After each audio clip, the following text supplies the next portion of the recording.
So very excited for today. We have our returning champion. He is on the Mount Crushmore as we hurl towards that 900th episode, which means we only have 100 more until the big 1,000, which we're going to go big on. And then we'll name a new, we'll add to the Mount Crushmore. I would like him to know that he will always be on Mount Crushmore. Nobody gets taken off. You just stay on. And you can't get nominated for the second group. So you're already on it. You can't get nominated again. Yeah, you're on the 500 Crushmore, and now we have 1,000 Crushmore. Yeah, but there's the 1,000 Crushmore includes a 500 Crushmore. So it's like one big Crushmore. This mountain is just growing. It's like the Oscars. You get an Oscar one year. You get an Oscar. Yeah, well, no, you can't get an Oscar a second. You can't get the Lifetime Achievement Oscar more than once. Okay, it's the Lifetime Achievement. Anyways, very excited to have him here. We're gonna go deep, and we saw some of the stuff he wants to talk about, and I am excited. Yes. Please welcome back for his 400th episode.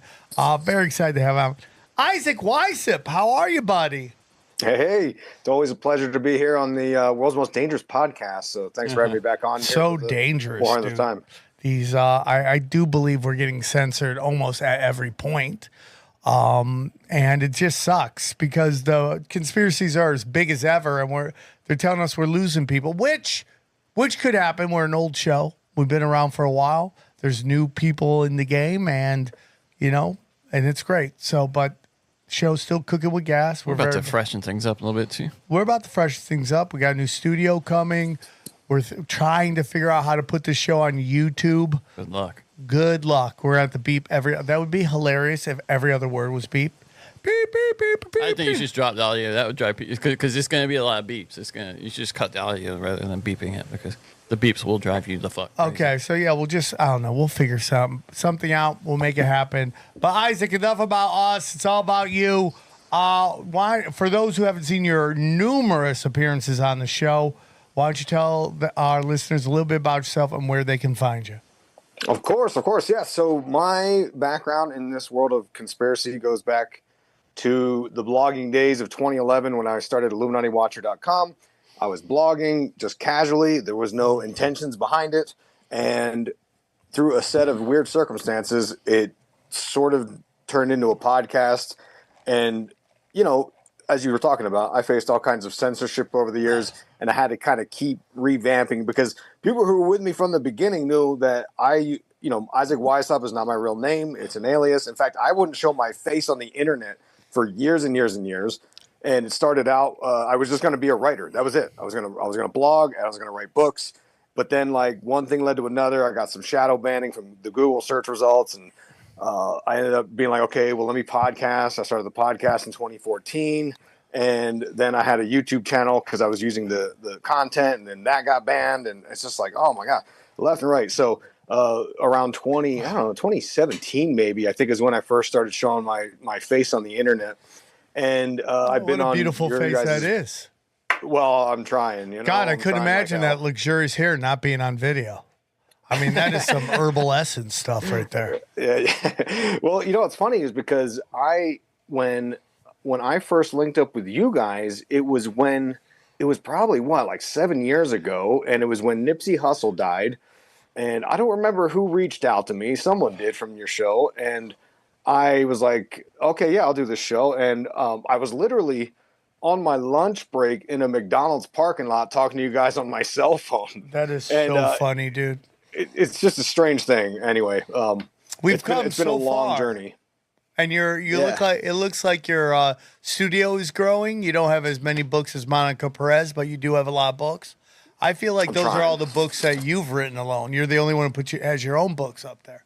Are those all books you've written? No, I've written 9 books, and they're all on Amazon and Audible and all that. And that's my collection. My collection of occult books continues to grow. I probably only read a third of the ones that I buy because you know how this goes in this realm of sort of chasing content based on whatever's trending in the news. So this sort of the business side of the show business is sometimes it steers the content in directions that maybe I don't want to go, but I'm forced to do that. And that's a lot of people. For the last 2 years, I was working on a Twin Peaks deep dive, and I'll admit it wasn't the most popular choice, but I loved it. I was really into it, and we're done with that now. For the people who ran for the hills and were like, I'm so tired of hearing about the Twin Peaks stuff. Like, come on back. Come on back. Yeah, I know you guys are No, I'm fed with up you, with buddy. It is a fine line because at the end of the day, this is a business. Whether people want to admit it or not, I know there are. And even if you're like, I'm not doing ads, I'm not doing this, I'm not doing that, you are in a business. You are selling your content to listeners in a time when there's a bazillion options. So Yeah. the thing that I did at the very beginning is, to my best of my ability, I tried to give them what I believed they wanted. Now, some episodes are way more popular than others, and if I could figure out the algorithm of that, how that works, I might feed into that. But I also think that that's a dangerous game you get into. I see this all the time with, like, on YouTube, there'll be people who want to comment on comedy, what's going on in comedy. And it always starts, there's only one person that I haven't seen gone super negative in this guy's Joker world.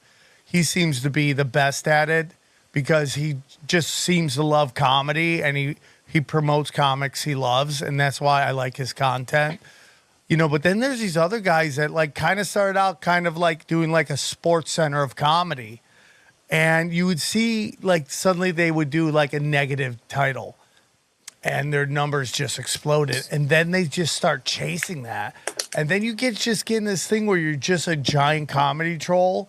And it's just negative energy. It's this thing that I always say, it destroyed print. It was the crime page just got so much more attention than anything else that it grew to dominate. When they got desperate, when they really got hungry, they had to feed that because that was the only way for them to get clicks and views, and it destroyed print journalism. What I find interesting is this thing that everybody hates the industry in Hollywood, but there was a time, and it was before, let's say, the late 90s, early 2000s, when the industry just kind of flipped, and it became them entertaining themselves. Yeah. But like when you look at like the golden era of movies, which is the 70s, and the golden era of television, which is the 80s, their goal was they would want to produce the best stuff, but they would also give you things that they thought you needed to see. In particularly comedy, like Bill Hicks would have an HBO special when maybe he wasn't selling a lot. You always hear him talk a bitch about ticket sales. Yeah. They would still feed you that. They're like, no, you got to see this. This is important. Carlin, all these other. That's, to me, gone. Unless you get into this super high level where they need the eyeballs. Well, what they think you need, the problem is what they think you need to hear has changed. You know what I mean? Because they think that all this, the woke gay bullshit is what you need to hear. And it's kill, like you were talking about Saturday Night Live and how, like, once in a while they'll get it, and then they just revert back to just the worst progressive garbage. So I understand. Like, I think it is important to do these episodes that you think are part. We had a woman coming on talking about childbirth and feminism and all that stuff. It didn't do huge numbers. It's one of my favorite episodes of all time. It's an important conversation, but I know the title itself isn't going to attract, in particular, the male demographic. But sometimes I feel like we have to put these episodes out because it's important for people to get all the data, not just what they want to hear, which is what Fox News and MSNBC does. Right. Yeah. And the conspiracy world is a sausage party. So it's it's a funny experience. And that's what I had learned in my journey with the Twin Peaks thing, was how relatively unpopular it was to do 55 episodes on one topic. But I kept telling everyone,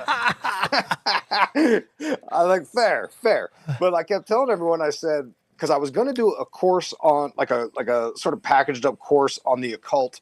And I said, you know what? Like, this is the course. There is so much going on in that Twin Peaks universe. It covers every element that I wanted to talk about. And I was really excited. And, but anyways, my point is, for the people who left the show because they were so tired. Come back to Daddy. It's time to come the home. hair is more luxurious than ever. Everything you loved before, and it's got to be hard. And I see this somewhat in this show sometimes as well. That everything we've been talking about forever is actually presenting itself in real time, and you would think there'd be more people in. and sometimes it gets a little. I know I've lost people from the old days because they're kind of like white pilled and they're just out of that. And they're like, I don't want to hear any of it. I'm just going to focus on myself. And I respect that because at the end of the day, that is a lesson we've taught here. So I understand your frustrations with that. I feel the same way. It gets like that. But I would say you, Jay Dyer, episode just dropped last night. I saw that. Yeah. Shout out Jay Dyer and Jamie. Yeah, he's crushing it. You're crushing it. And I think you both are in a time where everything you guys have been talking about for so long is more evident than ever. And that you should do kind of a victory lap, and that all these, in particular you with the occult and the symbolism and the dark forces at work kind of have like been 100%. And I think that you should get a lot of respect and love and accolades for that.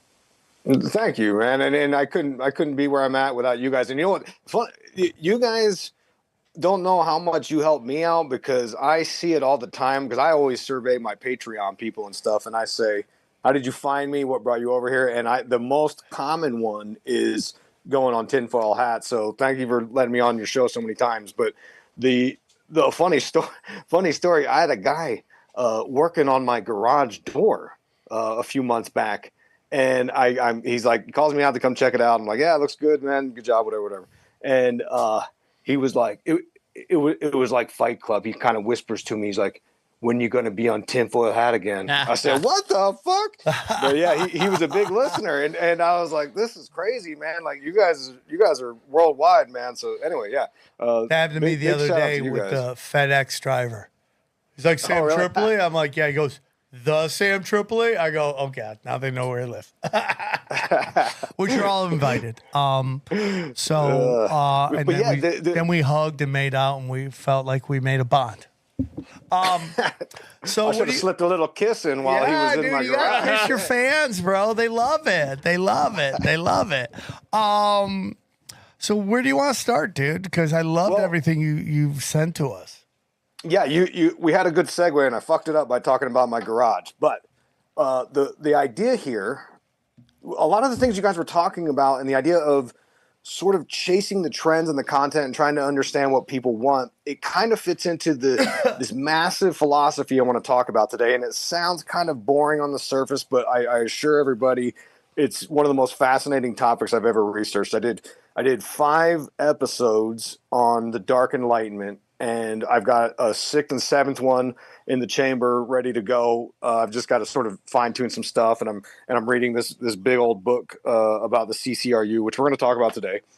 And so I'm going to try to sort of do the fire hose approach on tinfoil hat today to try to get through all the important parts of the Dark Enlightenment, because it's a much bigger topic than sort of, like I focus a lot on pop culture. So like I could probably do shows on the Diddy trial, on Kanye West talking about Hail Hitler stuff. And I mean, that's stuff that I would typically be focused in on. But right now there's something, a much larger situation at play here. And it combines many topics that we find in the conspiracy world that I've been researching all the way back to my red pill daddies of David Icke and Bill Cooper. And it's this idea that there's a technocratic system at play here.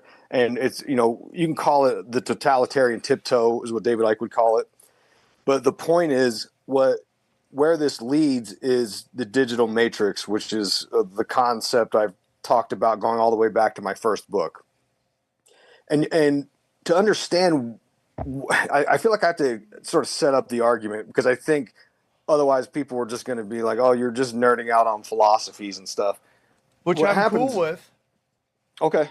Yeah, and by all means, stop me if we start getting too deep in the weeds. But when I wrote my first book in 2012, we talked about the golden ages and this idea going back to Greek mythology of deteriorationism.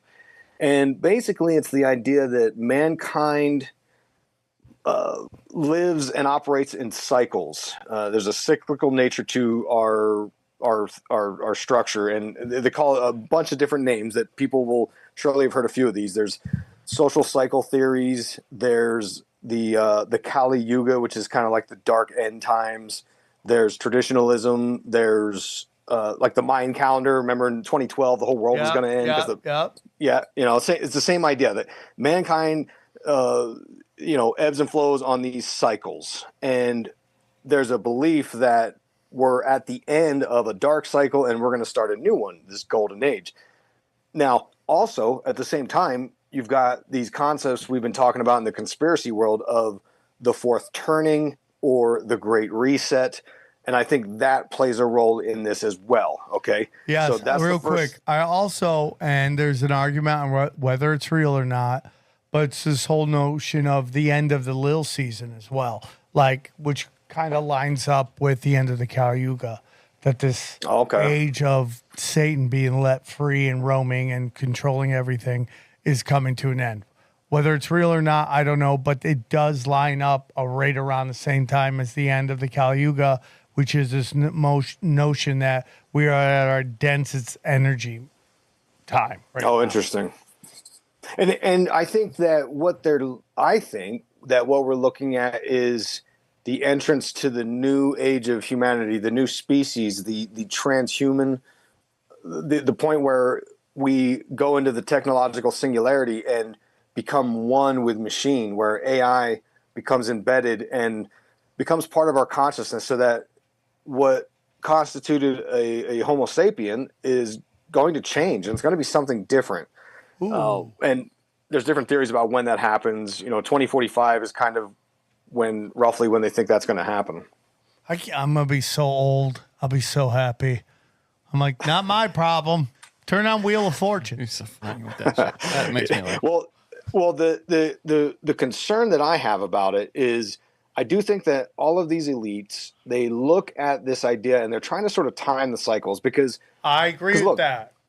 Yeah, because these folks look at like Elon Musk, right? The guy's got like the most money in the world or whatever, and all these people have way more money than they'll ever spend or need, and they're still working. And I'm like, bro, like, why are you still working? Yeah, why are you still working? It's because they're trying to do something more. They think there's a higher purpose for them, and that's to introduce us into this new age. And what I think it is it's every scary conspiracy we've ever talked about, and it's going to be this sort of cyberpunk surveillance state, this dystopia, this sort of 1984 version of the world, and we see it manifesting slowly right now. And let me explain why I say that. It's because this all ties into the occult, right? It all ties into the thinking of the Gnostics, which is looking at the world through an inverted lens, right? What's good is bad is good, so on. And War if you read War is peace, right? That's all that 1994 stuff. Yeah, exactly. That's like the slogan of the Brotherhood in 1984: "War is peace, freedom is slavery, ignorance is strength." And my concern is that the Dark Enlightenment movement, which again we're going to unpack it, is trying to push these ideas upon us, and it's using propaganda. They're manipulating us. They're lying to us. And it's just like the 1984, the Ministry of Truth, right? The Ministry of Truth goes through and they erase and scrub the news to fit whatever the state agenda is. And, and so a lot of the topics today are going to sort of touch on various political ideas at times. And that's not really my jam. I try to avoid the political stuff as much as I can. But I can't deny what I'm seeing. And the Dark Enlightenment philosophy, I believe, is going to coincide with the Great Reset. This whole idea of we'll own nothing and we'll be happy about it. And you see this depicted in the movie Ready Player One. These people just live inside the virtual reality, the virtual matrix. I totally agree with that. I think I get very scared for my daughter. She loves video games at 5. She loves to be on her pad at 5. And I go, and I kind of been like manipulated by my father, where he's like, don't stop playing video games all the time. You're never gonna make money off it. And and now look at these kids are making millions of dollars. And I go, if my daughter's gonna be so in tuned with that, she hopefully will make money off it. But I got before we get into it, like let's say these CrossFit jiu-jitsu superstars, right, that are just juggernaut human beings.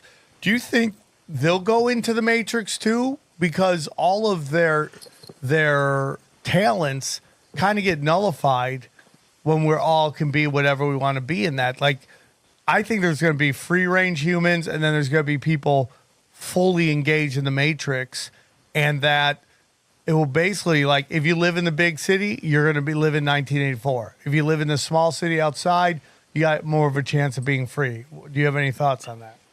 Yeah, I could totally see that being an option. They can't get every single person in there, but the idea, I think, is to make it so enticing that as many people as possible can get in there. And one of the proponents or components of the Dark Enlightenment that we'll get into is this embracing of the 15-minute cities, network states. There's a variety of terms they use. Yeah, recently we heard cities. Freedom city, exactly. And this is that inversion tactic, right? A freedom city, which is going to be mass surveillance and monitoring of how much energy you use on the blockchain and so on. Are you still are you doing any of the? I remember for a while there you were anti sort of establishment clubs, and we've got like the Wise Guys Club out here that yeah, I don't know. I did Wise Guys. We did really good numbers there, and then I never kind of got any offers to come back. I don't know if they go through agents all the time. I'm kind of indie at this point. When you talk a lot of shit like I do, it makes a lot of people uncomfortable. My age also. I just got one sign me, and I go, I'm 52. He goes, you're 52? Never heard from him again. So I would like to keep. I make more money on my own, so doing it myself. So we'll see. I mean, I loved Utah. I had the best time doing Utah. So I would come back to Utah in a heartbeat. I just got to find the right venue to do it in. Dope. Okay. All right. Good. Yeah, I didn't catch you the last time you were here. I'd love to hang out with you. Are you going to go? You should come out to Florida, the Bohemian Grove, with all the savages are showing up. Yeah. I talked to those guys. I did a show with them for the first time, and I thought they were great. And all I knew of them was them on Twitter X there, and they're always like talking shit. I'm like, I don't know if this is my vibe. Shit, dude. Yeah, you'd be loved there. They're the nicest guys. They have a job, and their job is to push back against the stupid on Twitter. And some people could think what they're doing is a little out there, but I think it's important. I think it's maybe an overcorrection of a lot of the cultural Marxism that's been going on, but it's important. I think we need to have balance in the universe, and they are on one side pushing back against the last 20 years of just absolute ridiculousness of culture. Right. They're kind I of was the thinking about skanks of conspiracies. Yeah, I'm definitely interested. I'm definitely not gonna make it this time, but maybe the next one if they. I'd love to see you, dude. I'd love to see you out there. We gotta get all the savages together. This is one I did. Steve's red eye carnival. That was a lot of fun, even though it was in a hurricane tornado. What was it in? It was like this crazy ass. Yeah, there were nearby tornadoes. Yeah. And even people running it didn't show up. They're like, it's a tornado. I'm like, I'm doing stand up while cows are being chucked all over the place. Driving through places I can get hit by lightning. I'm like, I better get a superpower. That's funny. Yeah, the you guys were talking about this on Cash Daddies, I think, not this last episode, the one before, I believe. With How We Do, you guys were talking to him about the 15-minute cities, and that's part of the Dark Enlightenment. But let me talk about the philosophy, and then we'll talk about some of the weird occult stuff, and we'll talk about how they actually implement this. So, when you try to understand what this is about, you have to understand it's a movement, it's a philosophy, and it's comprised of a few other concepts and ideas, and it's like there's this thing called neo-reactionary thought, and that is this idea, and it's like the movie Idiocracy. It's like the idea that you can't really trust democratic societies because you can't trust the mouth breathers and the masses to make the right decisions. Yes, and it leads to the decline of society. 100%. And there's elements of that I'm like, it's kind of how it goes sometimes. So the neo-reactionaries, they say, well, how do we fix this? And then they get into another philosophy called neo-cameralism. And what they say is, well, in order to prevent the dummies from putting idiots in charge, what we need to do is have an authoritarian CEO king run the country like a business. And all the people that run this new sort of government country are going to be the techno elites. These are the Silicon Valley billionaires that you saw standing up in line at the inauguration, right? And it comprised of successful crypto bros. There's some occultist sort of flavored in here, but the ideas are that America is a declining empire because of these neo-reactionary ideas of how stupid people are. So we need to revamp the government. So to do that, we need to basically get rid of the Constitution. And they want to do this by embracing a thing called accelerationism. And it's this terrifying idea that there's a mixture of ideas that technology is the path forward, mixed with capitalism needs to be sort of pushed in the direction that it needs to go. And a lot of the people in the Dark Enlightenment movement, they think that the leftists are slowing down the inevitable conclusion of capitalism by sort of, trying to put these safety nets in for, poor people or handicapped people or whatever. They think, no, let's get rid of all that stuff and let's just hammer down. Let's put the accelerator down and let's just get to this thing. And that thing is to create this new government, which is going to be comprised of 15-minute cities and surveillance states using AI and technology to make the decisions for us.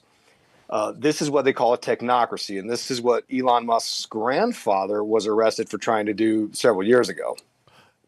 But we'll get into Elon Musk here in a little bit. To piggyback what you're saying, again on Cash Daddies, Johnny found a story about how the people at OpenAI, right? Was that it? They basically are trying to get a bill passed which states no laws can be made on AI for 10 years, right? Is that it? That wasn't me. I don't know that story. Oh, no. That was on my other show, Conspiracy Social Club. That there is that Sam Altman, along with a bunch of, I think, Republicans, want to make it, because the fear is that we're being told that if we put any restrictions on AI, we're never going to be able to compete with China.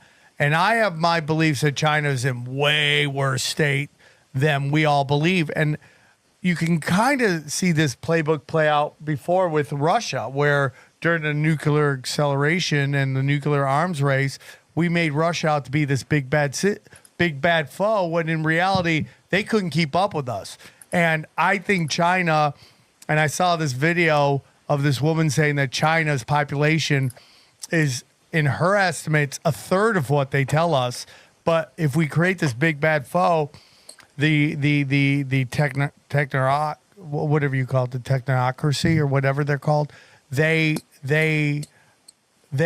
create the shadow in the cave. They can do whatever they want. So we see that. Like, imagine saying that AI, we could pass no laws to regulate it for 10 years. Right. I mean, think how long 10 years is. It's going to be a wrap by then. Think how long 10 years is with the internet. Yeah, that AI is like, it's insane. I only just started using it a couple weeks ago, and I mean, it's blowing my mind. This Chat GPT is just insane, and I can't imagine 10 years from now what this is going to do. And I there was a time, kind of like early in my conspiracy journey, I was pretty overzealous, right? I was a ultra Christian warrior at the time, and I just, every symbol I saw, every artist, I was like, oh my God, they're the Illuminati, they worship the devil, And while elements of that remain true, and I still do point those things out, it's the same with AI. Since I started talking about the digital matrix, and of course, this is fueled by my interest in horror movies and sci-fi, as well as my background in engineering. So all these concepts are kind of fascinating to me.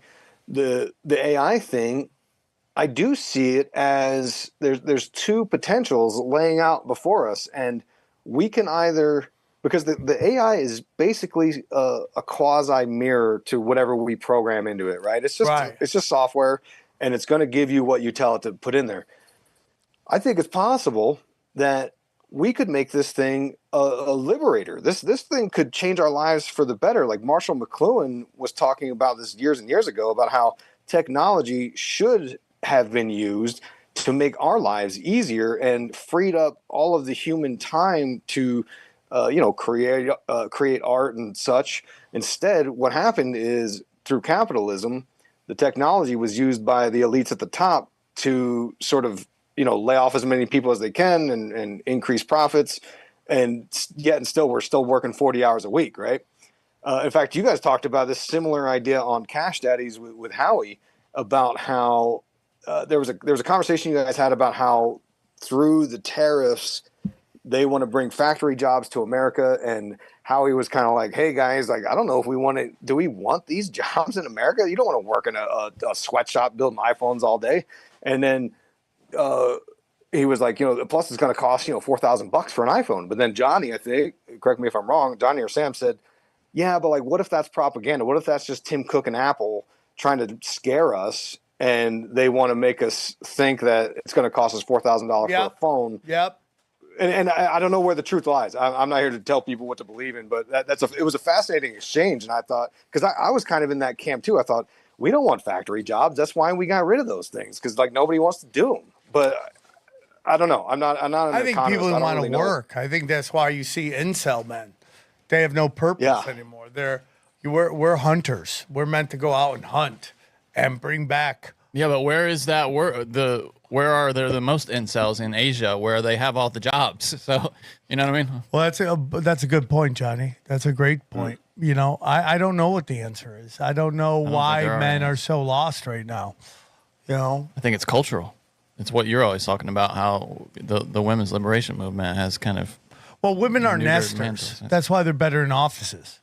They're used to they nest. They create a whole nest wherever they are.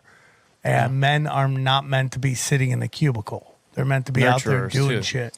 That's why there's so many in medicine, because they're nurturers too. Yeah.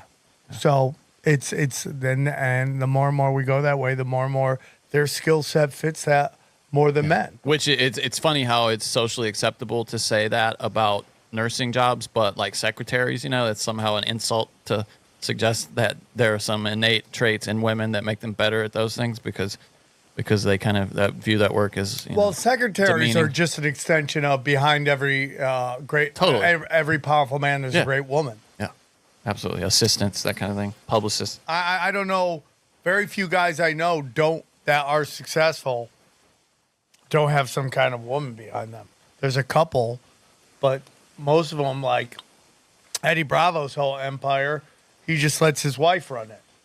That frees him up to do the gigs. That's kind of what you need. I mean, there would be none of this without Dana.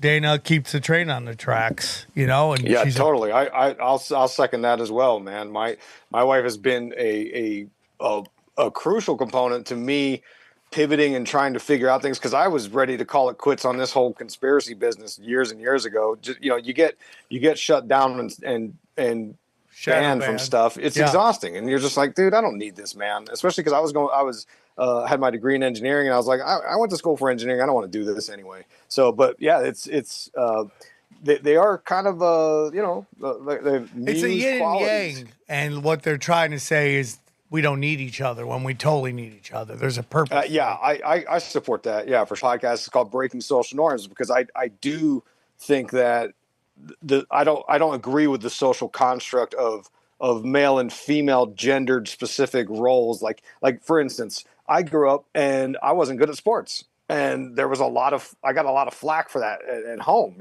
My dad wanted me to be Johnny Football Star, and I was like, I couldn't even hit the freaking baseball. I'm like, sorry, Dad, I guess I'm a loser, right? Yeah. And it really screwed with my head.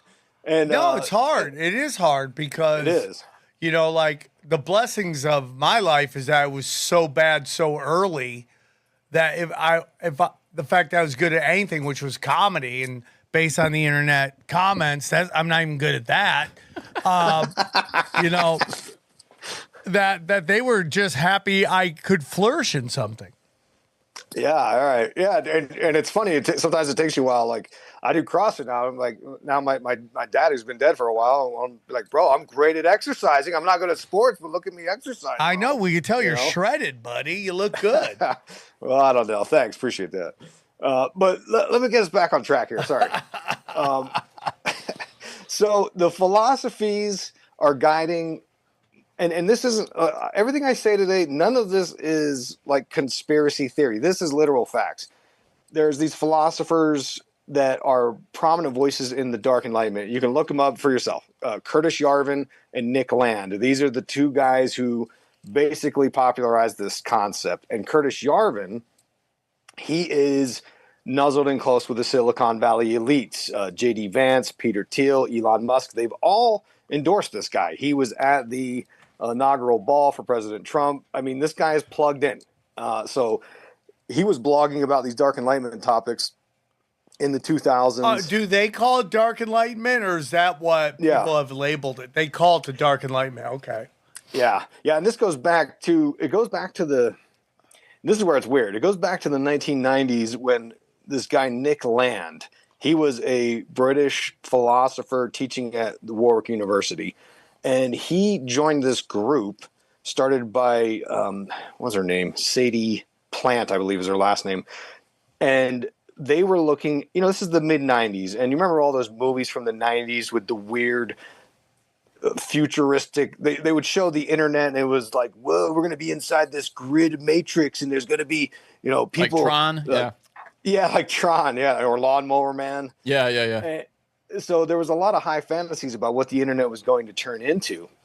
So Sadie Plant and I wish I could find her name, but anyway, she started this group to study different aspects of cyberspace and where technology was going to take us. And it started out as a feminist view where she was trying to understand how we could use technology to change she subscribed to this idea that we're living in a patriarchy. And she said, how can we use technology to sort of level the playing field for women? And she kind of lost interest in it and it started to fizzle out. And then here comes Nick Land. Nick Land joins the group and he basically takes it over. And this group is called the CCRU. I don't think I mentioned that yet. It's kind of important. And it's the Cybernetic Culture Research Unit, right? And what they were doing, it was really fascinating because they were trying to study a variety of strange topics of cyberpunk, gothic horror, H.P. Lovecraft, Aleister Crowley, numerology, Kabbalah, demonology, and making contact with entities and using ritual magic and all crazy stuff. This is in the mid-90s. And they did it for several years, and then it descended into madness, as one writer put, and he started using too many drugs, and they ended up sort of like dissolving the whole project. Now the writings, they wrote a bunch of fictional little stories, and I've got the book here. I haven't read it yet. I just got it in the mail yesterday. It's the CCRU writings. And what's interesting is that if you look at the cover, if people look at the cover of the CCRU writings book. Yep. How would you describe the cover to those listening? It's a black and green. And then what is that symbol on there? It's like, so it has this massive symbol on the front, and it's got a bunch of weird symbols and numbers and circles, and they're all pointing to each other. And it's I think these guys are doing too many drugs, but they were trying to depict what they call a numogram, and it was this idea that came about through all this research they were doing, where they believed that entities like H.P. Lovecraft's old ones were using this concept called Lemurian time. And this refers back to the myths of Atlantis and Lemuria, right? This idea that there was this high-tech society that maybe even ascended but into some other realm, but whatever. And it's kind of basically Atlantis. Everyone knows what I'm talking about. and they thought that they were able to manipulate time, and they've got this advice from these entities from some other dimension that Nick Land calls the outside. Okay, and it's really fascinating because they were studying a bunch of occult stuff. They were studying a concept called hyperstition, and this hyperstition is going to sound familiar to a lot of folks because it's this idea that Nick believed in society and pop culture there was a positive feedback loop. And when we would put images or symbols or ideas or memes into the mainstream, it would sort of charge up on its own. And this is exactly what a guy named Eliphas Levi said hundreds of years ago in his book Transcendental Magic. It was this idea that you could charge up sigils, you could charge up symbols, and they would sort of take on their own force. And we saw this happen with Pepe the Frog and the whole cult of Kek, right? Yep. There's several documentaries. They're all very fascinating about how, from the depths of 4chan, people were worshiping this frog deity, and it sort of supposedly helped Donald Trump get in office the first time. It's a fascinating idea, but it's very similar to. I think that's the with the ideas of swastika hyperstition. as well. They, it was a Hindu symbol of peace, and then they took it, they inverted it, and then they put all this energy into it, and now it's like it's so supercharged. It elicits a giant emotion from people all the time. Right. Yeah, and that's what the frog has turned into. The Pepe the Frog was it was labeled as what do you call it? Like a hate speech symbol by the ACLU, I think. But anyway, so Nick and his work through the CCRU in the 90s, it influenced a lot of his ideas, and he believed that this idea of symbols sort of propagating and gaining force, he thought that capitalism was part of the process, and it was part of the reason why this sort of phenomenon happens. And there was several interviews he did where he talks about strange concepts that I argue most people who don't really study the occult probably wouldn't think anything of, but when I'm hearing it, I'm like, oh, this is like heavy duty stuff. Like, for instance, he was on a show where he talked about how the CCRU was engaging with ritual magic to make contact with entities. And these entities were, again, from what he called the outside. And this is very much a concept of an adversarial force, which is kind of where the idea of Saturn comes about, because Saturn was viewed as the furthest planet at one time, and it was viewed as the outsider in the same way that in ancient Egypt, Set was viewed as the outsider because Set was from, the outer bounds of southern Egypt. So it's this idea of an adversarial force, which is like satanic, Saturnian, whatever you want to call it, Setian. So he had a similar thing where he said, look, there's this force called the outside, and it's this non-human chaotic force, and it's destructive, and it's baked into capitalism and technology. And this force is going to melt down all of humanity. It's going to melt down all of our human values. It's going to get rid of the whole concept of reason. And he said, there's no stopping it. It's going to happen, and it's taking us down the path. And in this interview I listened to, he goes on to talk about how they were doing a bunch of numerology stuff and Kabbalah, and he confirms that through some derivation of numerology with the CCRU, they found that CCRU was equivalent to the number 666, right? Whoa! So there's all these warning symbols to me where I'm like, do we want to do this, man? Because his ideas were then, to sort of put it back into the context of our argument here, Nick Land's ideas, he would later elaborate on them in he wrote an essay called The Dark Enlightenment. It's kind of like a short book. And these ideas were also used and propagated by Curtis Yarvin. And it's kind of all the stuff we already talked about. It's just got different names, but it's all very similar, because like Curtis Yarvin called the cathedral, which he described as sort of the mainstream media, the government, the church, all these institutions that have guided mankind in America. Yeah. He says, look, these things are all outdated and old and crumbling and falling apart. So we need to embrace accelerationism and just allow technology and AI to run wild and just tear this thing down to the ground so that we can start it brand new. Which, to tie back into the beginning of my long diatribe, like that's the idea of them bringing in the golden age. That's the idea of them trying to accelerate the end of this Kali Yuga, this final cycle, so that they can bring in the new one. And the new one doesn't sound good to me when I read all about this Dark Enlightenment philosophy, because it's very much 15-minute cities and technocracy and surveillance and full control, basically. Controlling everything you do. Right. Yeah, it's like full. It's the idea. So a technocracy and the techno elites, like they believe that.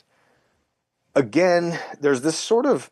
It's very scary to me because when Nick Land is talking to these entities from the outside, he sort of subscribes this idea that mankind is really stupid and really dangerous and will always make the wrong decisions, and then you've got these sort of engineer Silicon Valley nerds who come in and say, well, you know what's perfect? Technology, and the what we need to do is have AI become the new government because it can't make a wrong decision. So that's where they want to take us, is having a system where the AI dictates what everyone says, does, and uses. And as you could guess, right, the Great Reset stuff, it's this idea that you'll own nothing and you'll be happy because it'll sort of dull out what you need. And guys like Peter Thiel, they subscribe to this. Peter Thiel said that he believes that freedom and democracy are no longer compatible. And he's one of the people trying to make these, he called it the Seasteading Institute, but they all have different names for this fantasy utopia that they just so happen to want to run, right? And how convenient for them. Power grab. And you're totally right. And this notion that AI can't get anything wrong, Johnny and I talk about it all the time. Yes. Talk about it on some of my premium content, whatever this is, with Austin Picard and Brad Binkley. We talk about all the time about how AI is wrong all the time. And all you have to do is ask it a question for something controversial that you 100% know the answer to, and watch it totally give you misinformation, that it follows the elites. And it's a very dangerous game when we start just putting all of our faith into this technology. And I felt it in my own way. I'm still waiting. I bought tickets to a Clipper playoff game. I never got in. And the technology that they got set up, which they think is streamlining it, is 10 times more clunky than it was back in the day. And you can't talk to anybody. That's the future. There's no number for you to call to talk to a human being and go, I didn't get my tickets. It was never sent to me. Here's this, and this. Here you go. So Johnny, because I got effed over before by this ticket company, Johnny was like, why don't you just DM him on Twitter? And I DM him on Twitter, and this is months after. I'm still like, where's my money, man? Because he kept saying, oh, you'll get it, and I never got it. And Johnny was like, DM them on Twitter, and I got something from them. But it's like most people don't understand. My dad, if he bought tickets, would never in 1,000 years figure out, go to Twitter. Well, it's also because you have followers on Twitter, too. That's the thing that they really care about. That's why I suggest that. People in my life have tried that, without just a couple of followers, and it doesn't work. You have to have a few thousand followers. But there's a worse scenario that's coming where the person you're on the phone with, the person you're texting or messaging on Twitter is going to be indistinguishable from a human, but they're going to be AI. And they can just be there with you forever, telling you no sincerely. And because with a human, there's a chance, that you can get them to empathize with your situation and they help you out. Yep. It will, and when it gets to the point where you can't tell it's AI, then that's to me that's is dark. Exactly why they want. This is a big part of the depopulation movement, is because they're going to be like, there's not enough good jobs for everybody. We got to thin this out. And there's this woman on YouTube who's talking about how the population of China is 1/3 of what they're telling us. And I think they're doing the same exact thing. They just do it more brutally because that's the history of communism. It's just not to give a fuck. And they're wiping out hundreds of millions of people because they know what coming is. They don't have the jobs for the population. Yeah, that's how it is when you call a number to, like, you always got to go through that automated thing and be like, I need to talk to a representative, and it's like, no, seriously, just tell me, and then you'll say something, and it's like way off, and you're like, bro, Yeah. I don't understand how this is going to work. But I do think that AI is going to become smarter and more intelligent. It's going to do it rapidly, way faster than we anticipated, which is why all these Silicon Valley elites are trying to get ahead of it.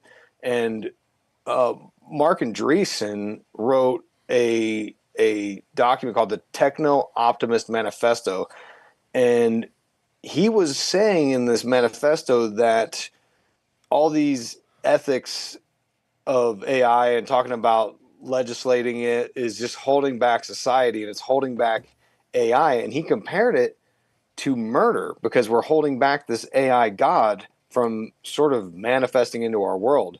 Which is interesting that you were talking about how, I guess they're talking about passing a law to not put any rules on AI for 10 years, because that's kind of the attitude they have. And there's this thought experiment called Rocco's basilisk that someone came up with. And the idea was that if AI becomes a god, if it manifests and becomes a god in the near future, what is it going to do when it is able to look through the history of the internet and it sees that, some people were advocating to put restrictions on AI and stop it from becoming sentient and slow it down?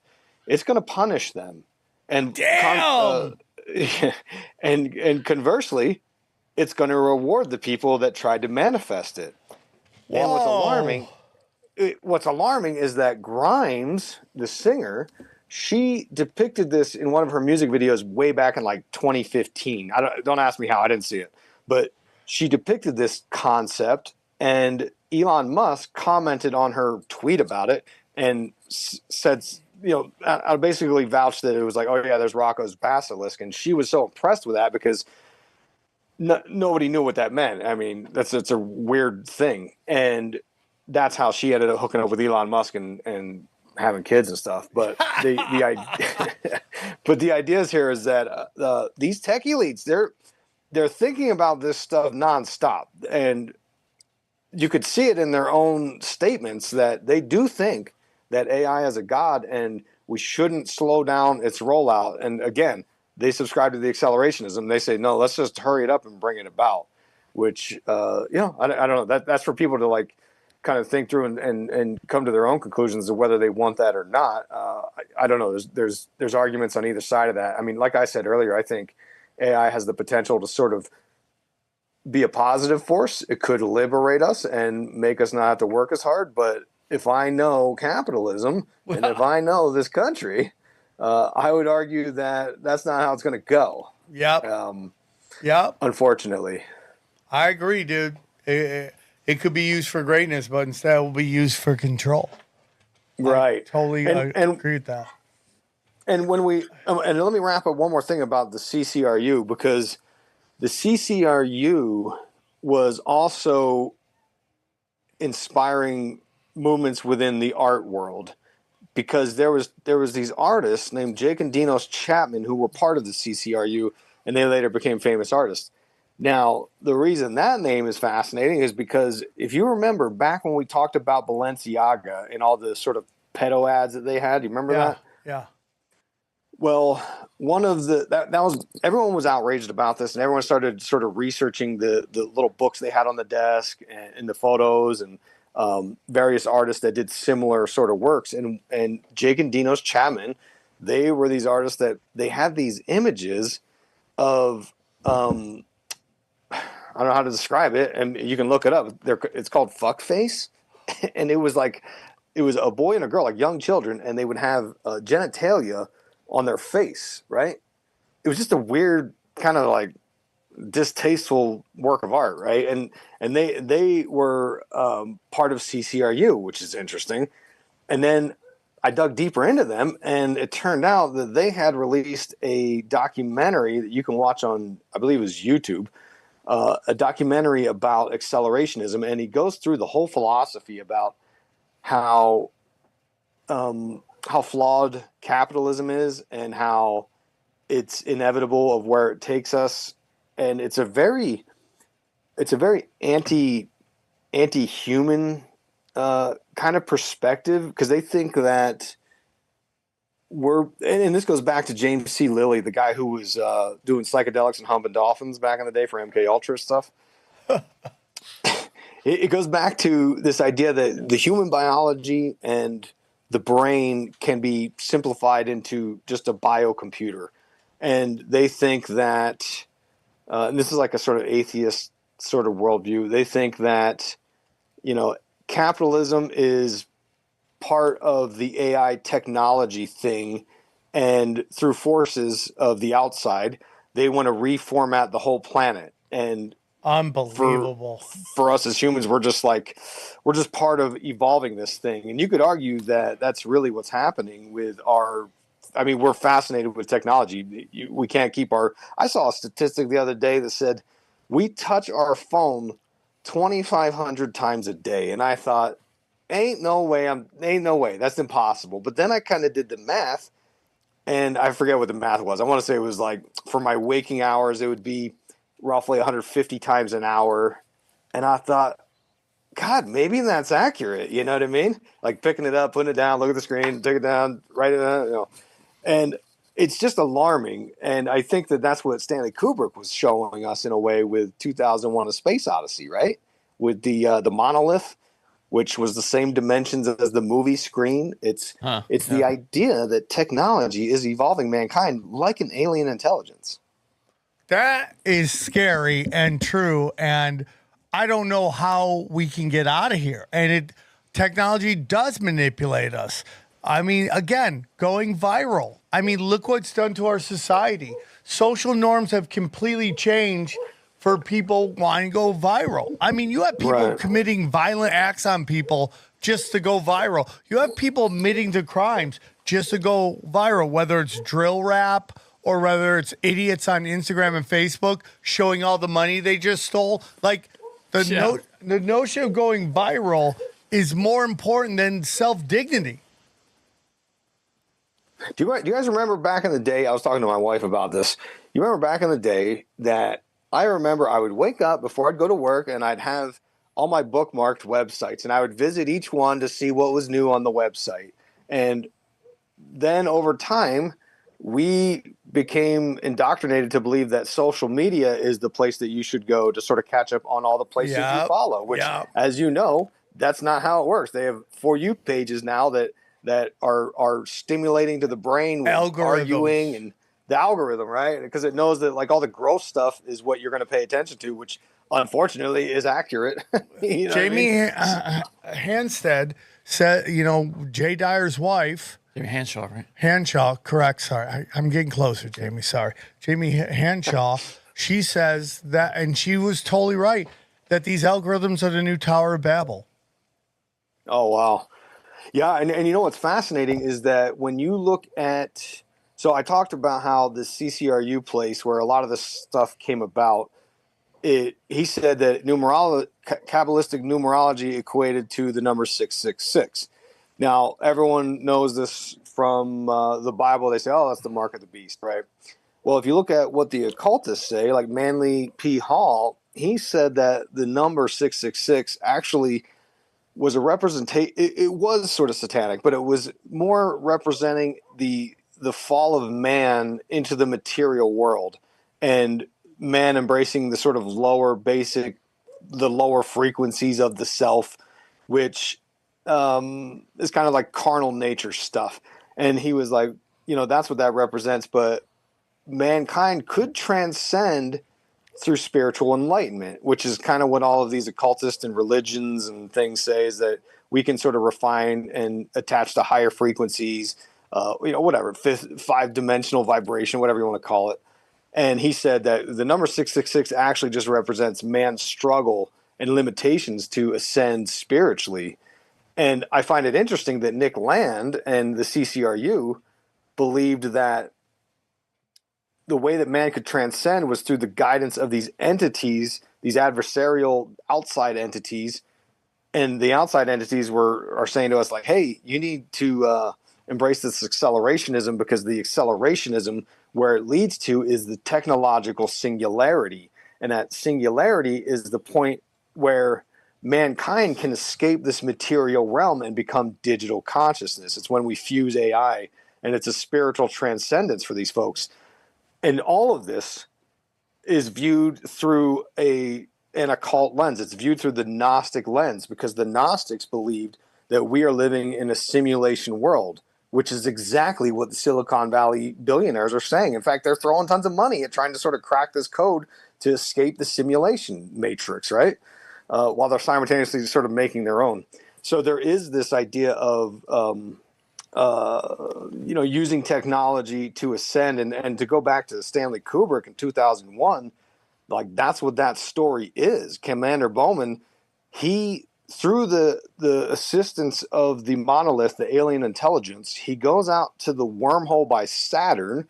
Again, Saturn represents the limitation. It's the adversarial force. It's the final sort of dark point before man can go through the process to become enlightened. It's kind of the what they call the Negredo in alchemy. It's the first stage of the blackening, where mankind can finally, once it's brave enough to face its fears, that's when it can sort of ascend. So Commander Bowman, who represents all of mankind, listens to the alien intelligence, goes out to Saturn, goes through the wormhole, and then alchemically is transformed into the Star Child. And if you read the books, by I think the fourth book, 3001: A Space Odyssey, the final Odyssey, the whole crux is that mankind eventually all becomes digital consciousness, which is what the alien intelligence was originally. That those monoliths were sent to us from the digital alien consciousness. So in a way, it all kind of ties together with these forces trying to sort of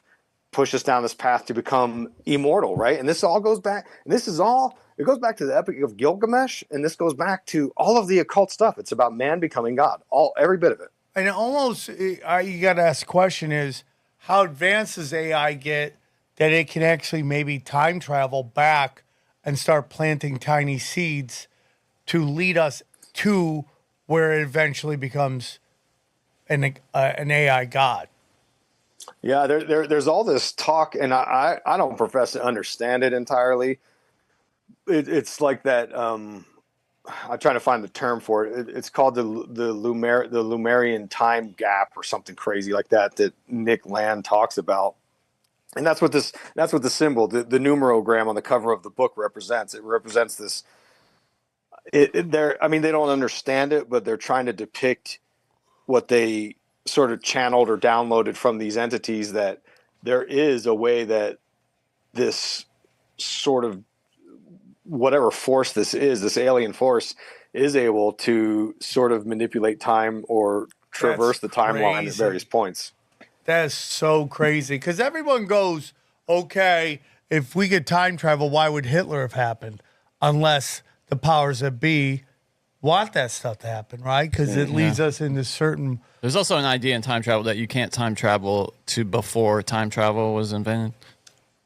I've never heard that. Yeah, there's a thought that scientifically, like, it would have to be, you have to have some anchor in time with a technology anchor, basically some device, and then you can potentially travel back to when that was created. So if it wasn't created, anyway, that's a thought. Well, isn't there that famous story about Project Looking Glass, and Hillary tried to use it, and she could only go to some year, and then suddenly it stops, and she can't go past that year? Into the past? Or into the future? Into the future. Oh, that's concerning. No, scary. Well, the CERN had literally just had an article this last week that they were able to turn lead into gold. Don't ask me how they did it, but they said they were successful in doing that on a very microscopic scale, and that's coded language for alchemy. You know, that's what 100%.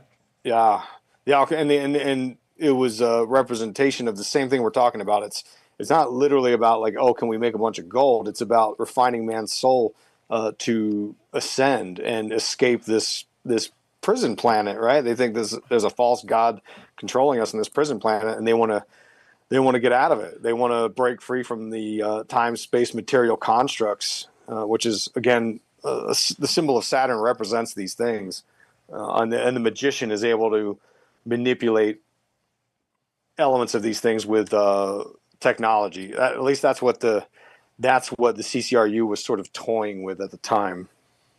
That's so crazy, dude. Now, what's fascinating is we can keep going down this path, and we can pick on Elon Musk a little bit. I'm down. We're always down with that. Yeah.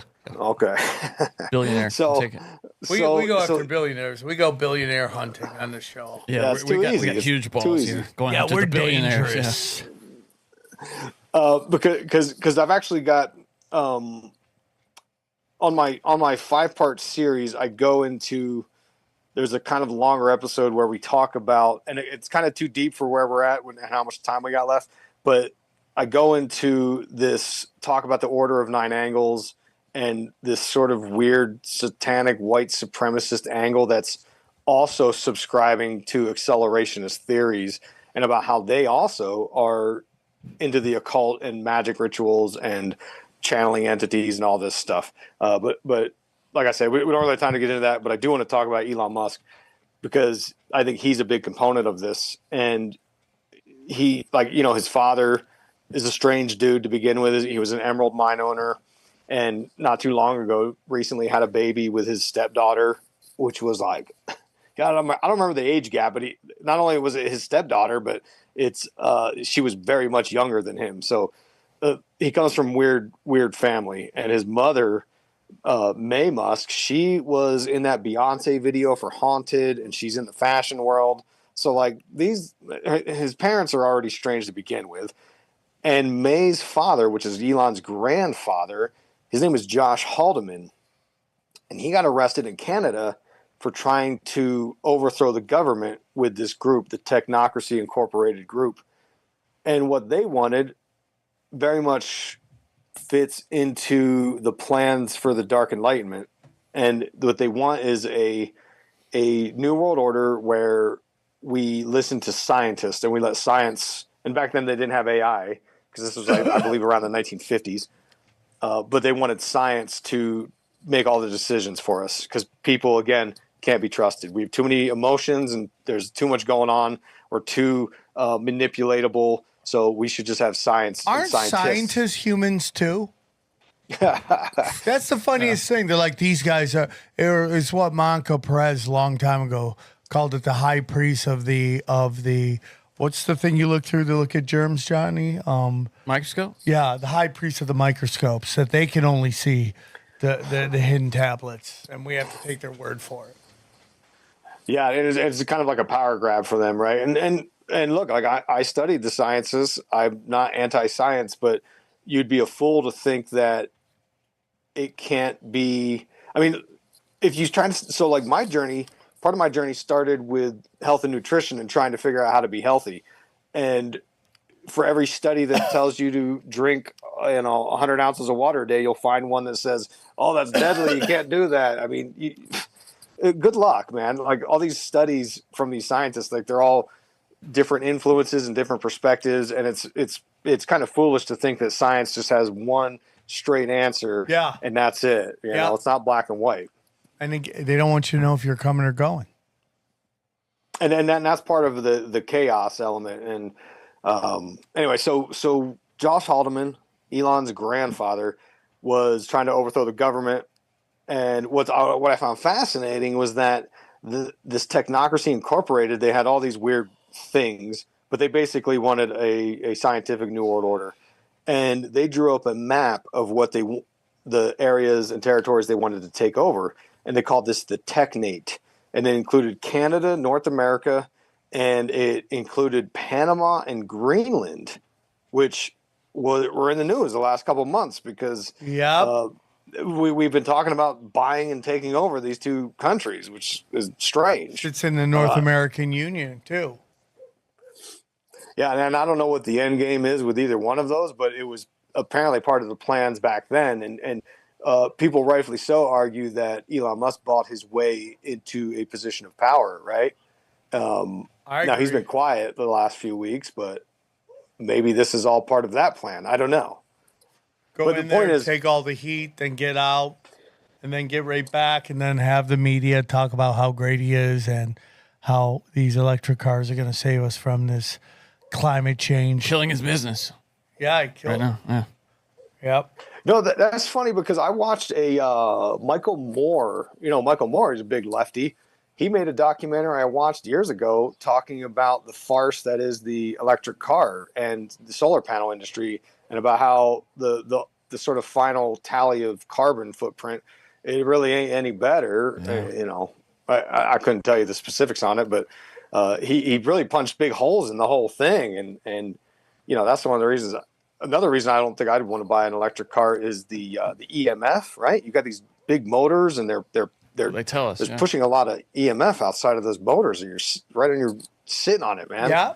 I mean, they've talked about that, and then that gets into depopulation as well. Oh, okay, all right. Well, that makes sense.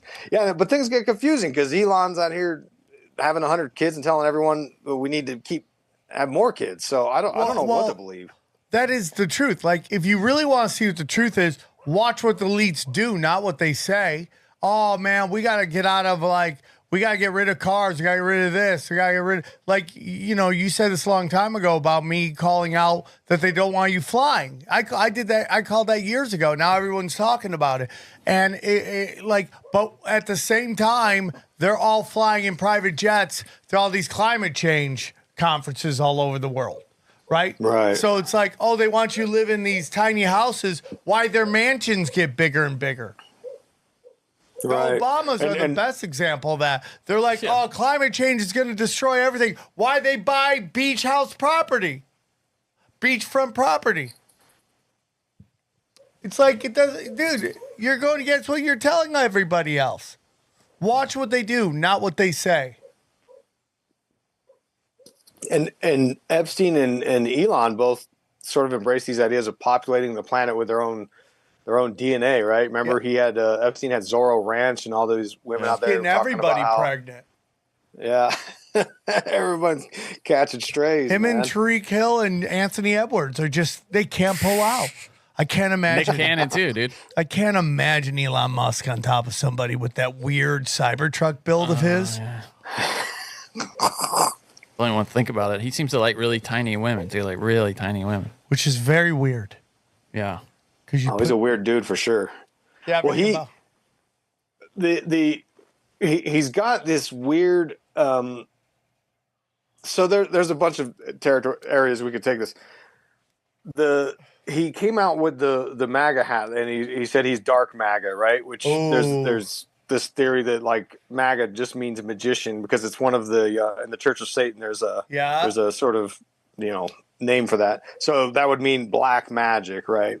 Oh my God. And similar to Epstein, I had read on House and Habit's Substack a couple of years ago. Do you remember when Elon Musk was dating Amber Heard? Yeah. Well, I don't, she was, yeah, they were dating for a period, and supposedly, I want to say that supposedly she had one of his babies. I could be way wrong on that, but anyways, the article talks about how there was this like sex party that she would sort of help facilitate in a way, and it was basically for all these like billionaire dorks who can't get laid, and Elon Musk was there, and it sounded very similar to Epstein and Diddy and all these various sort of weird sex parties that these people are throwing. Well, so my point is, eye wide shut stuff. Make your point. Then I'll down to. yeah, no, that was where I was going with it. Is that I think that all of these high level occultists they have these elements that they share in secret, right? And you nailed it with the Eyes Wide Shut thing, because like I talked about on my series for Eyes Wide Shut, there is the book that Stanley Kubrick studied for his film Eyes Wide Shut. I bought it, and there was a passage in there that he had apparently read this chapter to prepare for the famous orgy scene, and the passage, if you read it, it talks about Shunammite and this idea that the elites would hold virgins against their genitals to absorb their life force and sort of become more, I don't know if immortal's the right way, but extend their life out. And some people allegedly really succeeded. This guy named Barbarossa or something like that was doing this, and he lived a long life. Well, I used to make a joke about that back in the day about when I was younger and I'd hook up with 19-year-olds, and I would talk about how, like, after you hook up with a 19-year-old, your knees don't hurt so much, your 40s faster, like they're just like fountain of youth. But, if you look at Princess Di, it is my belief that all these elites, I mean, how many elites do we go, that's not his dad, that's his dad? And you go, I think they just go to these giant parties and everyone gets passed around. And if they get pregnant, you got to raise the kid. That's kind of your job, And if you look at Prince Di, neither of her kids actually look like Prince Charles. Everyone says that one does, but he looks more like that Rothschild that passed away. Male pattern baldness. They look exactly like he looks like a younger version of him. The redhead doesn't even look anything like Charles. Anything like they have a very strained relationship. So it's like Woody Allen and Roman Allen or whatever his name is. They don't look anything alike. Trudeau doesn't look like his dad. There's all these people that don't look like their fathers. And I just think they just go to these eyes wide shut parties and everyone gets passed around. And if they get pregnant, you got to raise the kid. Oh, yeah. That's a good promo clip for the socials right there. That little. Well, there's a famous story that Charles was like disappointed that Harry came out with red hair. Of course. Like that was. Oh, this one ain't mine either. Yeah. It was like in a documentary that he was like bummed that Harry came out. Well, it's a very famous story about Steve Nash, right? The basketball player? Yeah. What about him? That when his kid came out, it was super dark. Oh. And he's like, oh, fuck, ain't my kid. And they broke up the next day. Really? Oh, I didn't know that. I know tons of stories. Even with, I don't want to go into it, but people very close to me. Kid came out super dark, and the mom was like, oh, he's just Italian. You're like, that ain't Italian. Oh, here it is. Okay, here's the quote right here. This is from the Post. Princess Diana audio tapes reveal Charles' reaction to Prince Harry's birth. Oh, God, he even has red hair. He was not happy with the kid having red hair. Yeah. I mean, I'm sorry, dude. I mean, I just honestly believe that. And the way we paint Princess Di is this loving, and she's just as dark into that shit as the other guys. And then you get into that there's this whole theory that the reason Queen Elizabeth allegedly, well, she's dead, was she gonna sue me? But allegedly got her killed is because she was gonna have a Muslim kid. And now you have this kind of like royal lineage that has been quote unquote, not my belief, but quote unquote soiled by this Muslim child. That was the moment their relationship ended, apparently, according to Diana. She says, at that moment, it just went bang, our marriage. The whole thing went down the drain. Something inside me closed off. I love her going, it's him. He was being a meanie. It's like the kid came out. We're way opposite here. You're blonde. I'm brunette. The kid came out redhead. Well, I wonder if she's like, you're the one that brought me into this lifestyle where I become a dumpster she was for a royal. jizz. She was a royal. Wasn't she Duchess of something? Yeah, but I mean, he elevated her to the royal family. I'm just telling you, bro. Isn't that the tradition? Turning them into, like you just said? I mean, yeah, just holes. Yeah, holes. Well, that's the JFK, right? The him and his brother were banging Marilyn Monroe at the same time. Yeah, and what's her name? Jackie Onassis. Wasn't her sister married to a royal named Radziwill or something like that? Or that's where her mother was or something? Yeah. There's something weird with these bloodlines. Like it goes. No, what's even crazier, dude, is the notion that Jackie Onassis married the guy that was directly involved in the assassination of JFK. And that is some weird kind of like occult elite thing. Like you marry the woman of the guy you just defeated. Unless she was like, maybe she had enough with JFK banging out Marilyn Monroe, and she Banging was like, on okay with everything it. that moved. He was Bill Clinton before Bill Clinton. Yeah. Wow, interesting stuff. Yeah. Let me. I'm watching the time. I'm going to get through this real quick. Okay, Because I'll this shut is up. it's an interesting conspiracy here. So, if Good you luck. look at, Good luck. I'm going to. My theory is that Elon Musk is possessed by a demonic AI Neuralink chip, and I say that because he had, if you remember, in the 2010s, he was warning about AI, and he was trying to like put the brakes on AI a little bit, and was like, "Hey, this might take us all out. We should chill." And then something happened, and he started pushing Grok AI through his Twitter, and the symbol of Grok used to be XI, which is, in Roman numerals, is 11, and 11 is the number for magic, which he then decided to change that logo to the only more occulted object that there is, to the planet Saturn, right? That's what I kept saying. I got yelled at. I go, it's Saturn. No, it's not, dude. It's a star. I'm like, bro, that is Saturn. I'll shut up now. Yeah, I feel like that's Saturn too. I didn't know there was other theories on what that was, but it sure looks like Saturn. Which again, referenced the earlier talk about the idea of limitations in the adversarial force and man trying to overcome the material world, and Saturn represents man's struggle to do that. So add that into his obsession with the letter X. He's got a kid named it. That was his PayPal before it became PayPal. It was called X. He changed Twitter to X. He's obsessed with this letter X, and X in some realms of the occult represents the antichrist. Then, and it also represents in Tex Mars's Codex Magica book, he talks about how it represents the religion of Osiris, the dead and resurrected god, because Osiris was, he would cross the arms in the tomb, and this is what you see the skull and crossbones from the Yale skull and bones represents, and all this stuff. It's very interesting, dude. Go on. Oh, and then one more thing. Then he was recently on Joe Rogan's show, and he said that empathy is a weakness, which is literally the opposite of the message of Christ. Yeah. So my thought is, and then what put it all together for me was there was a photo released of Elon Musk with this weird haircut, and you could see this massive scar on the side of his head, and people said, "Hey, I think he put a Neuralink chip in his brain, and that's what that scar is."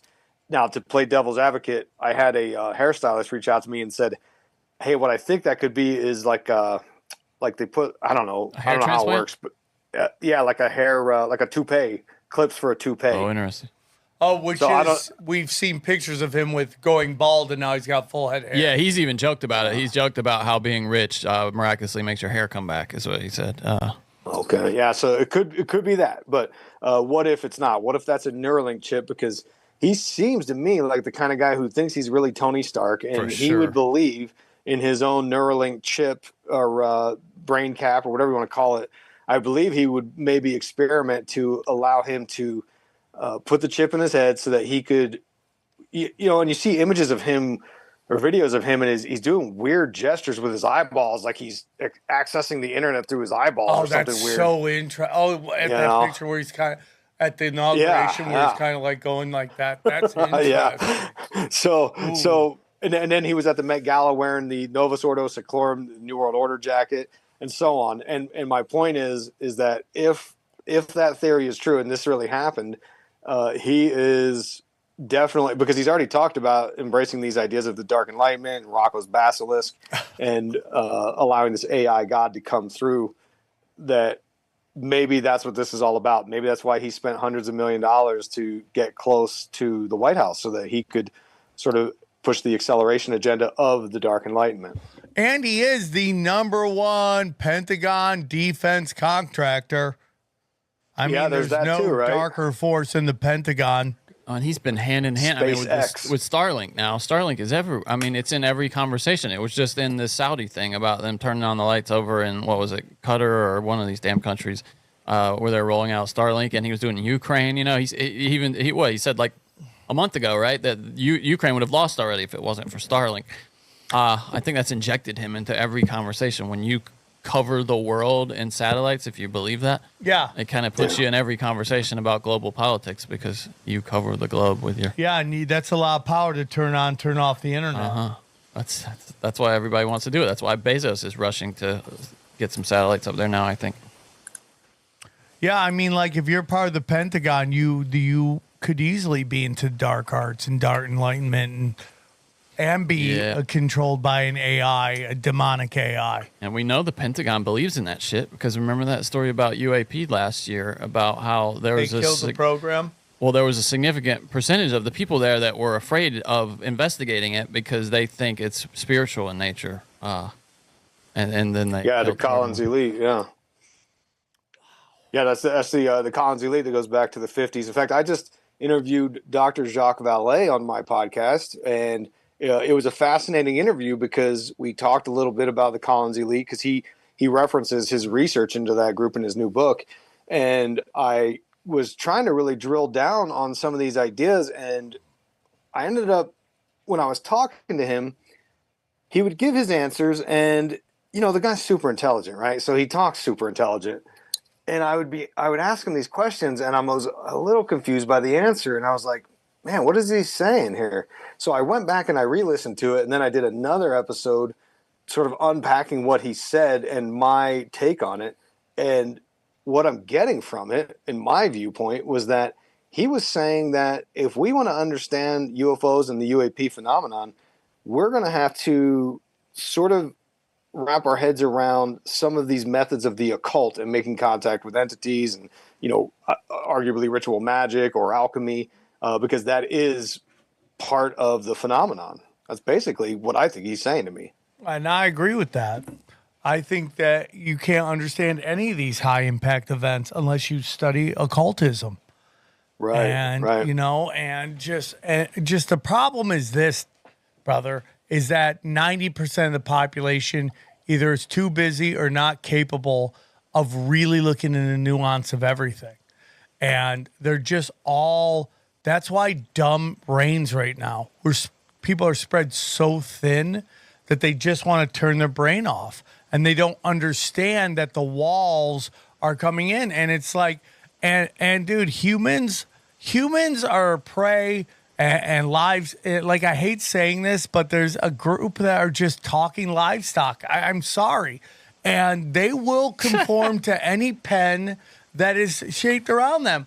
In the 50s, the pen was really big. And over time, the pen keeps getting smaller and smaller and smaller. And then they're just going to be in this small pen. You'll own nothing and you'll enjoy it, right? And bang, it's just a small pen of prey that's about to be slaughtered. And it's just that does not matter, no matter how much you yell that the elites, the lizard people are coming.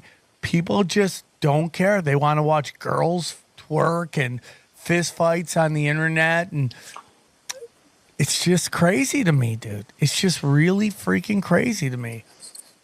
I mean, those things sound fun, to be fair. It's just interesting. I mean, like, I get it. I like to turn my brain off too and watch stupid. But I also want to go, what is going on? And like you try to wake people up, and it's just like they fight you on it. They're so arrogant about their ignorance, and they just, and it's just like we're in a time in our life where facts don't matter, feelings matter. And if your facts don't fit into my feelings, I reject your facts. I tell people all the time, you just don't like that fact. That fact does not fit into your narrative, and you are rejecting it because it makes you go, hey, man, do I have this wrong? And most people don't want to or don't need to in their lives. They just like, this is what my beliefs are. And, you know what's funny? Oh, sorry. We had a really good run as conspiracy theorists. I thought around 2020, 2021, I was like, wow, like the tide is changing. Like people are starting to sort of like entertain some of these ideas. And we all faced a barrage of censorship and things like this because the system was fighting back. And then, not to make this a political thing, but the whole QAnon Pepe the Frog mixture thing happened. And all these people that were sort of opening their minds up to these ideas that we speak about, they, for right or wrong, they started going down that path of politics. And now they're rooting for the state again. They're and completely I'm like, captured. I don't know, dude. And that is how the system works. The extreme left and extreme right are used to capture people. Yeah, totally. Yeah, And we run absolutely. back and forth, back and forth. There will be a time where the Democrats will reign again, and people will be like, the Republicans are done. And that's done on purpose. Run back and forth, back and forth, back and forth. When people get tired of the Republicans, they'll run to the Democrats again. And we'll just go through this insane cycle, going back to your cycles of where it just keeps going around and around and around and around. And where are you in this cycle? And it kind of goes what I say about Republicans create Democrats, Democrats create Republicans, and everyone zigs and zags. It goes back and forth. Whatever the generation before believed, the next generation revolts against that and goes the other way. Right. And that's what the Curtis Yarvin, one of the architects of the Dark Enlightenment, his father was one of the members of the deep state. He was I don't remember his title, and then his brother was a major, I think he worked for DARPA or something like that. So just in that same idea that you've got sort of like these Republicans creating Democrats, Democrats creating Republicans, you've got a pro-government family creating an anarchist that wants to burn it all to the ground. Yeah, it's very crazy, dude. And it's just like people need to understand it is a spiritual war. And that's when, Trump starts doing all of his like Palestinian state. There's a group of people that are very hesitant to buy into any of that because history tells us that's not what's really happening. And it's these elites. Now, I do believe that the elites live in complete fear of us, that we would all come together and basically overthrow them, whether it's spiritually or literally. And they live in that fear. And that's a big part of social media is to play to our beliefs, enforce them, nonlinear warfare, and to get us all to fight with each other. I 100% believe all that. And it's crazy. Man, this has been a great episode, dude. Great episode. Anything else? Absolutely. No, that's the fire episode, buddy. Fire episode. Oh, thank you. Yeah, and there's a couple more. So, like, if people want to hear more, I've got the 5-part series that I'm adding on occult symbolism and pop culture, wherever you get your podcasts. I covered a good amount of content, but there's part 3 and 5 we didn't touch on at all. Part 3 was talking about the satanic occult Nazi weirdos that are part of this, and then part 5 I went deeper into how Manly P. Hall's Secret Destiny of America, Francis Bacon's New Atlantis, and the Great Reset are all part of this agenda of creating these 15-minute cities, these network states, freedom cities, the technate of Elon Musk's bloodline. It's all connected. It's the same thing. So if you want to hear in detail all of those, they're all out on my podcast right now, as well as I'm writing up some articles that summarize and yet expand on a lot of these ideas on my Substack, illuminatiwatcher.substack.com. I've got a ton of articles on there of like Prince sacrifice symbolism and Lady Gaga and Ariana Grande and all kinds of crazy stuff. So there's a couple places you can catch me, and that's the podcast and my Substack. Hey man, come back on soon and talk about the 9 angle stuff. Yeah, dude. Yeah, for sure. No doubt. I love be a great all this show. stuff. Great episode, man. I hope we can see each other in person soon. I always enjoy our conversations when we're face to face. I enjoy our conversations over Zoom. Hey, Johnny, did you see all the weird glitches happen while he was? Yeah, I think it's something with your camera, maybe. No, but it was just I weird. chatted with you guys and asked if you saw that too. I'm gonna get a new camera or something. I don't know. It's a newish camera. It's only a year old, but I would just check the cable connections. It's just weird. There was just weird glitches, and I thought I saw stuff in the glitches sometimes, like weird Is that what images. you were pointing at? Because I didn't see anything. But anyways, great show. Isaac, always a pleasure to talk to you. You are truly a member of the Mount Crushmore, and we will talk to you soon, bro.